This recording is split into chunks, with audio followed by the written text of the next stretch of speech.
Hello, my name is Veronica and welcome to Learning Lab, episode number 84, Spectrum Noir Alcohol Markers.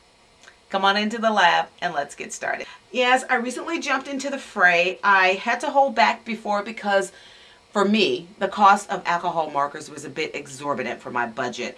So when these budget-friendly markers came along, I jumped on it. I started out with one of my first sets from AC Moore, and I got them using a 60% off coupon. You couldn't beat that. So of course I went back the next week when they started having 50% off coupon, and I just kept purchasing all of the color sets until I had collected all 72 markers.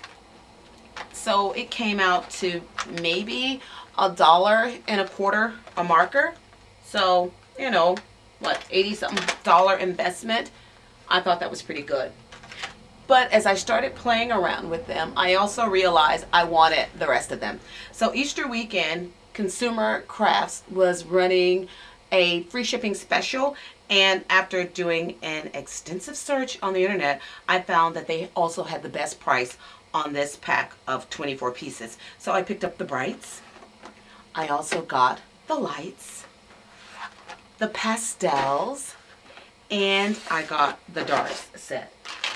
So for me, picking up these markers, and I think in all, what is that, 72 and 96, I got something like 168 markers, and for maybe $1.50 for each one, even if it were $1.75, I'd still say that was a great investment. So let me show you some of the things I discovered while playing with them. One of the first things I did after collecting my initial 72 pieces was to download the Spectrum Noir color chart from their website. And I filled it in, and I realized once I'd filled in the colors in the Essentials pack that I was sorely lacking in the color range. And that was one other reason for me to jump in and get the rest of the colors. And as I said to one of my scrappy friends, in for a penny, in for a pound. And so that was what I did. And once I got that, I knew I needed to see bigger pieces of color. And so I did something that I do with most of my inks, and especially my distress inks, when colors are very close and it's hard to tell the one that you want to use. I went and made these color swatches, and I put the code that they use on the markers. For example, this HB1 is hydrangea blue, and I went ahead and wrote that and wrote out hydrangea blue, and I put down the layers of ink, and usually I just did one. I didn't try to go back through blending. I just wanted to see what the natural color was going to look like, and so I wrote in my HB 1, 2, and 3, and I went ahead and did those for all of my colors, and it really helped me to see what I had. Sorry about that. Those are the fluorescents, in case you're seeing this day glow, which I thought may have been kind of cool to include, but I did that for everything. And I can tell you that right now, one of my favorites in this entire line are the citrus colors and the golden brown colors. They have some really good flesh tone colors in there for flesh and tan, but these gold brown ones, man, look at that. Aren't they just luscious and beautiful? So here's how making the color swatches translated into helping me determine which ink colors to color with. Now, in case I didn't tell you this at the beginning, there will be no ink coloring in this video. So I stamped everything using some Georgia Pacific white paper and my Memento Tuxedo black ink.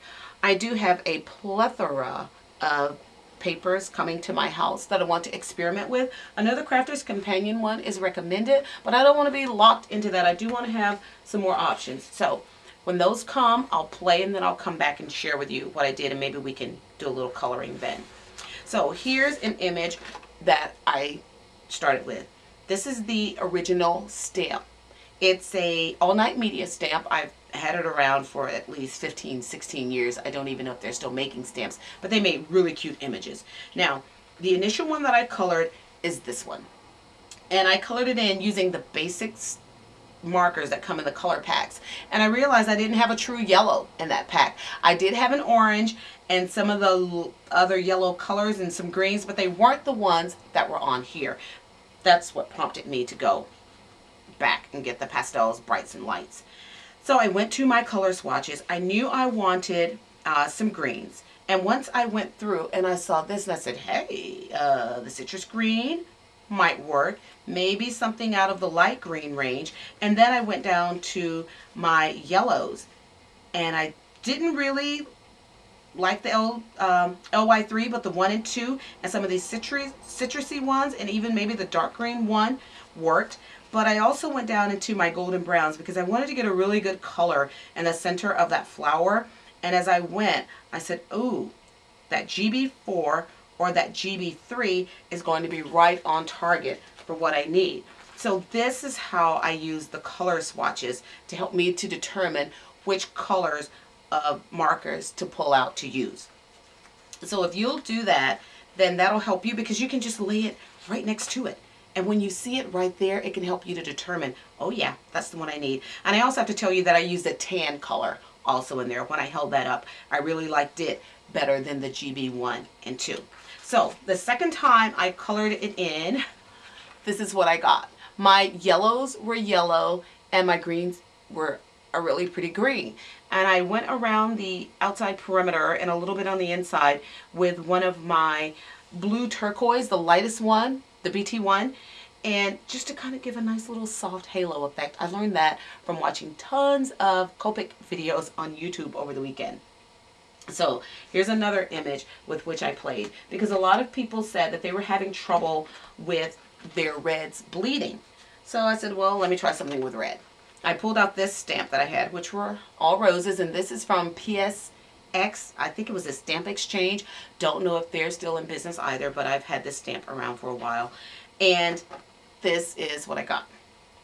Yep, got quite a bit of bleeding and feathering that went on in my dark reds and in some of my bright pinks that I tried to use, and a little bit of the orange that I used over here with the yellow. So I'm definitely going to have to research the best paper to use. It again could be user error. I am not an expert by any means at using alcohol markers. I am just playing around and sharing with you what I got. When I was in Michael's yesterday, yeah, I go there quite a bit, I picked up a dollar stamp just to play around with coloring it in. So this one I stamped using the Memento Brown marker. And this one I did with the Tuxedo Black ink pad. And I thought, because I did this with the marker, and this is the one I colored in first, that was why I got an excessive amount of bleeding. And if you can look, this just bled and feathered like nobody's business. And over here, when I did it with the black, to be honest with you, I didn't go all the way up to the line. I stopped just shy of the line, but you can still see where it started to bleed out and feather into the paper. So again, user error or paper, I really don't know.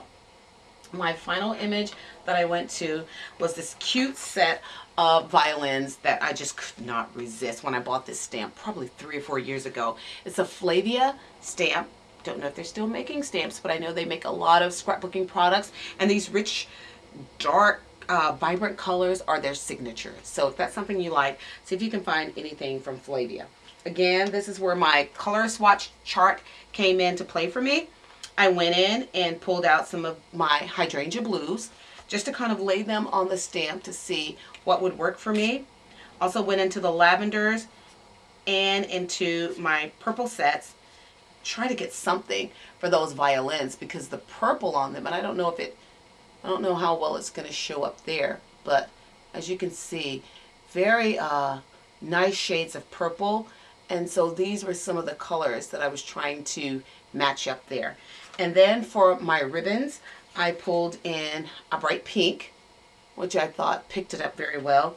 And believe it or not, for over here, I used a light green, and then I pulled in some of the jade green colors to get that beautiful green ribbon.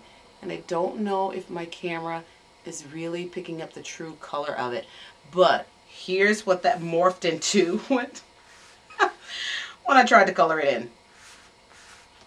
It morphed into this.